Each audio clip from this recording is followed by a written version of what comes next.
Good morning all of you. आज के session में हम लोग बात करने वाले हैं शहर और उसके उपनाम या देश और उसके उपनाम। तो चलिए वीडियो को शुरू करते हैं।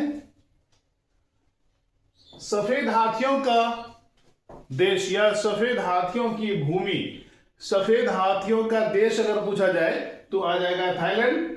सफेद हाथियों की भूमि पूछा जाए तो भी आएगा थाईलैंड।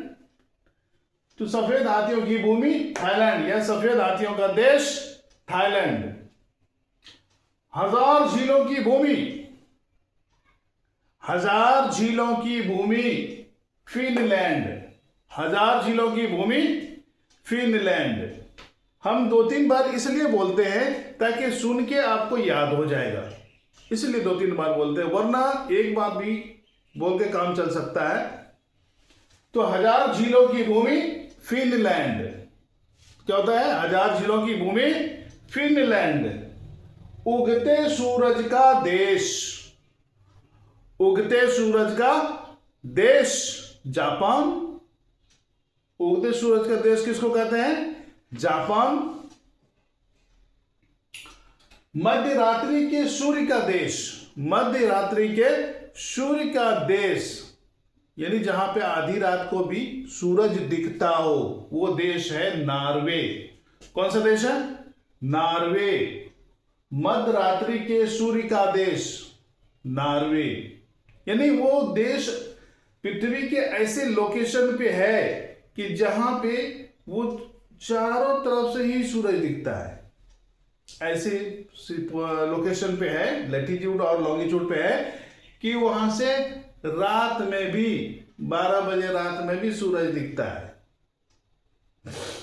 ठीक है। तो मध्य रात्रि के सूर्य का देश किसको कहा जाता है? नॉर्वे को कहा जाता है। स्वर्णिम पैगोडा का देश, स्वर्णिम पैगोडा का देश म्यांमार को कहा जाता है, जिसको पहले बर्मा कहा जाता था, पहले बर्मा कहा जाता था, और ये भारत का अंग था।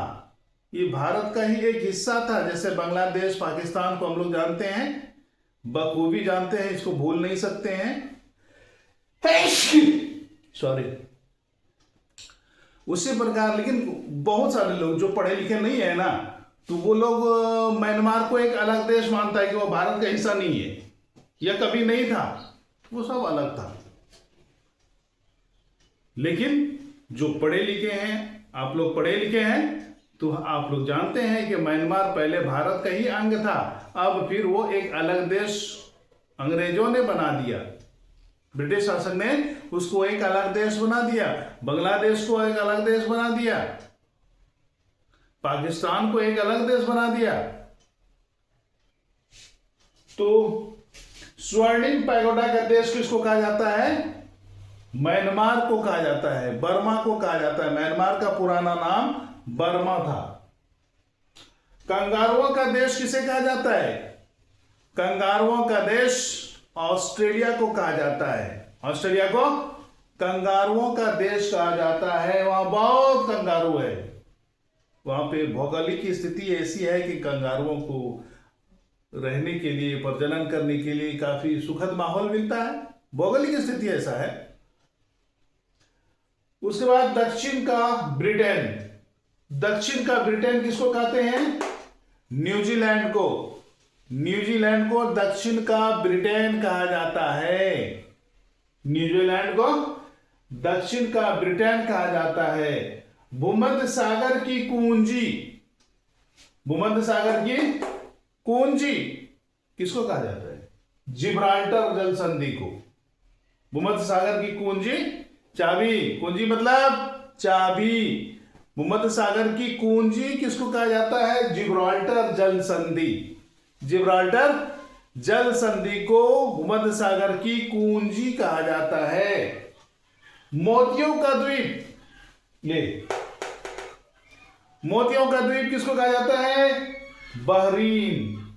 बहरीन को मोतियों का द्वीप कहा जाता है, बहुत मोती है वहां। ठीक है। मोतियों का द्वीप किसको कहा जाता है? बहरीन को। अब आगे हम लोग देखते हैं ये